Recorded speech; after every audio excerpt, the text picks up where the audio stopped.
नमस्कार। जोनिया में आज भी भूतपूर्व भाजपा प्रत्याशी पुत्र श्री राकेश ओझा जी आयल बनी और बच्चन की स्थिति बा कि घर में खाना नहीं बनल, बच्चा सुबह से नाश्ता तक नहीं सकले, भूख से त्रस्त बड़े सब। और देखी श्री राकेश ओझा जी सब बच्चन के बिस्किट मंगा के बांटत तनी, लिट्टी छनवा के भी यहाँ के ले रही जो कि अभी पूरा वितरण भइल, अभी अपने हाथों से बांटत तनी।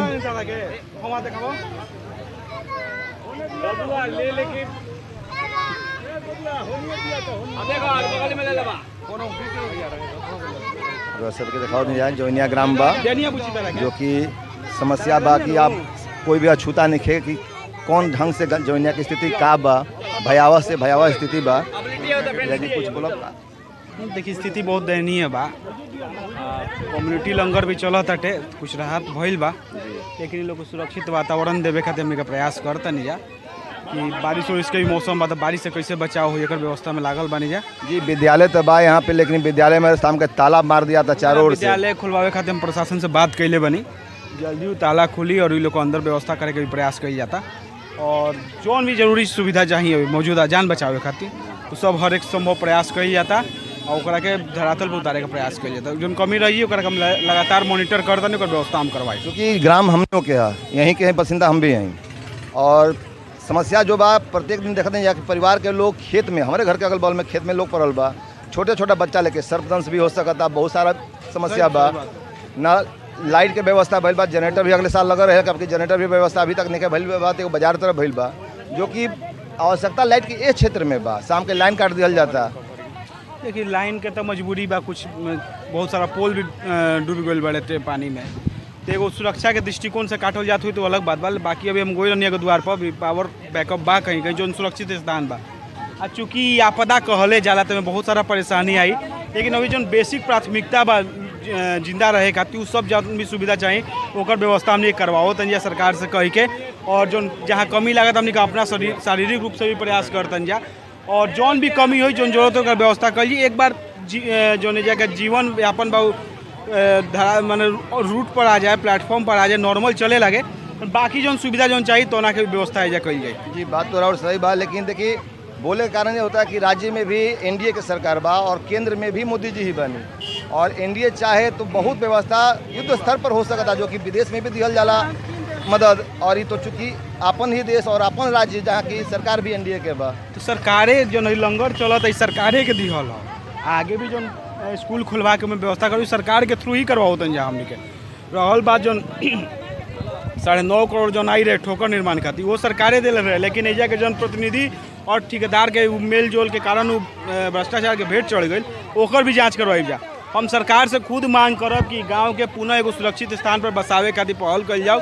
जौन भी सरकारी जमीन जो खाली बा ओकरा के चिन्हित करके गांव के लोग को या व्यवस्थित करे खातिर हमने खुद संघर्ष करब जा, और सरकार से मांग करके ये गांव के पुनः बसाई जाए। हम लोग का विश्वास दिलाओ।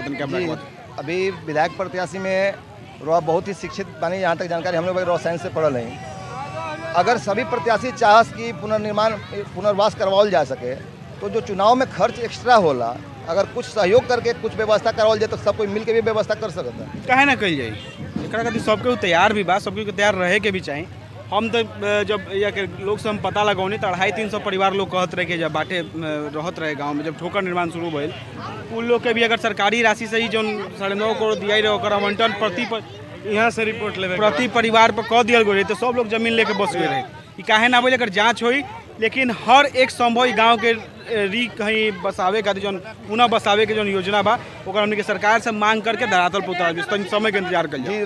बात सही बा, लेकिन 1,20,000 में रुआ कुछ बता सकता नहीं कि कोई के मकान क्या एक रूम बन सकता है? देखिए अभी सरकारी योजना हो, अगर कुछ कमी बात अगर रिपोर्ट जाई सरकार की तरफ से आकलन हुई, लेकिन कुछ ना कुछ जनता खातिर आई। अभी एक जे 1,20,000 दे के अपन पीठ थपथपाओ तो सवाल रहा उनका से करे के चाहिए कि काहे 1 लाख के मांग बढ़ी। विधानसभा में सवाल करे का अधिकार हमारा लगे नहीं। आगामी चुनाव में हमनी के प्रत्याशी बन जा, हमनी के समय आवे दी, देखिए हमनी के समय आई तो हमनी कह के ना कह के दिखाई जा। अभी हमनी के स्थिति बहुत कुछ हमनी के हाथ में नहीं है, जो एगो प्रॉपर चैनल चाहिए सरकार के बीच में अपन बात रखे खातिर विधानसभा के माध्यम से चाहे सवाल के माध्यम से, वो हमनी के हाथ में नहीं है। लेकिन ओकरा बावजूद भी सरकार हमनी के बाद जगह प्रभारी मंत्री बाड़े, उप मुख्यमंत्री बाड़े, वो लोग सब मिलकर विशेष मांग करब कि गांव के पुनः बसावे खातिर जो विशेष फंड के भी जरूरत पड़े वो भी सरकार एजा स्वीकृत करो। जी धन्यवाद। अभी फिलहाल में व्यवसाय लोग शाम तक स्कूल खुले वाला हो सकता है। हाँ, ये बात हम कैले बन, जल्दी एकर रिपोर्ट आई। जी धन्यवाद। गंगा जी का विकराल रूप, जो कि इनकी पानी का कोई तो अंदाज ही नहीं कि पानी कितने दूर तक जाएगी। इसके साथ साथ देखिए गांव के कुछ लोग ऐसे भी हैं जो कि अपने घर को खुद भी अपने से भसा रहे हैं ताकि वो ईंटा उनके काम में आ सके। अभी संभव तो है नहीं हर इंसान के लिए कि एक साथ मिल के काम एक बार में करके घर बना ले। कुछ तो ईंटा निकल जाएगा सहारा के रूप में। बुलडोजर लगाकर अपने घर को वो खुद ही निकाल रहे हैं। आइए कुछ ग्रामीण जनता से बात करते हैं। क्या घर है ये पड़ी? ना घर तो ये ना पड़ी, लेकिन हमें पंचायत के ही दामोदरपुर घर पड़ी जी, यही पंचायत के हैं। जी। तो जो गंगा जी की स्थिति भइल बा, एकरा बारे में कुछ जानकारी वो मिलल बा कि का भइला काना नेताजी लोग से सहायता वगैरह कुछ? नेताजी लोग से 1 साल के तो सहायता अभी कुछ नहीं किया। पिछले साल ये लोग अपन जो मदद करे रहे 1,20,000 सुने में रहे कि हर आदमी के माने जेकर नाम रहे 60 गो के 59 गो ऐसा कुछ नाम रहे ओकरा के 1,20,000 रुपया ही रहे, प्लस में भूमि मिल रहे सरकार के तरफ से। वो पता ना पूरा आदमी के मिल रहे आकि बीच आधा आदमी के मिल रहे, ओकरो पूरा जानकारी हमारा नहीं के। लेकिन अभी है जो देखा जाए सुने में होता 3,66,00,000 या 50,000 के जो काम भई रहे, ये काम के हमके अगर देखल जाई तो अगर ढंग से वो काम भई रही तो आज ये स्थिति देखे के ना मिल रही। आज जो है स्थिति भइल बा लोग के जी जानकारी बा कि 3,66,00,000 लगना है। ये 9,56,56 लाख रुपया के काम भइल बा। जी जी 9,56,00,000 के काम भइल बा। तो देखाओ जो कहाँ भइल बा, कहाँ गइल काम। 9 करोड़ रुपया न होला जी। अगर 9 करोड़ रुपया से अगर ये आदमी के सारा आदमी के अगर दिया रही तो घर भी मिल गई तो उतने में, ज़मीनों मिल गई तो उतना में सुरक्षित अपना घर आदमी चल गए थे। लेकिन 9,66,00,000 रुपया जो बात तो गंगा जी में विलीन हो गए जी। तो 1,20,000 रुपया जो बाढ़ में लोग के घर भस जाता तो दिहल जाता, तो 1,20,000 में घर क्या एक झोपड़ी लगे में समस्या होला आज के के रेट युग में? में सोचे वाली बात बा कि 1,20,000 के काम हुआ ना जब अथी बाटे औकात बा। 1,20,000 के अगर 10 दिन 10 गो परिवार होकर 10 दिन अगर ढंग से बैठ के कहीं खाए तो खा जाए। चूल्हा चौकी बर्तन सर्तन में का बाँचल बा लोग के, जहाँ से कि लोग ले जाके खाइए चाहे करी। कुछ दिनों में यहाँ पे चुनाव भी होके वाला बा, तो एक बाढ़ के असर चुनाव पे कुछ जरूर पड़ी ना, जरूर पड़ी। मान के चलो कि जब तार समय तहार जब समय है तो तू आके हाथ जोड़ के घूम लगभग न्योता देवे कि हाँ हमारा के वोट देव, हमारा के वोट देव। अभी जनता के जरूरत पड़ बटे तो तू पछे बड़े कंची काटे चलता रह तो पड़ी ना, जरूर पड़े के बटे। जैसे धमौल गाँव में बहिष्कार भरे चुनाव के, अगर इस बहिष्कार कर दी तो जरूर कोनो रास्ता निकल जे करो। भाजपा प्रत्याशी राकेश ओझा जी अभी ग्राम में घूमता नहीं आज। देखी तो वहाँ कभी कुछ करे के क्षमता नहीं, कभी वहाँ क्या कर सकते हैं ना। वहाँ के सत्ता में बानी ना वहाँ के पक्ष में बानी, कौन भी वहाँ के तो एक तरह से देखा जाए तो हमनी की तरह बानी। वहाँ के अभी वहाँ के नया बानी अपन घूम के जो बात कर सकते नहीं।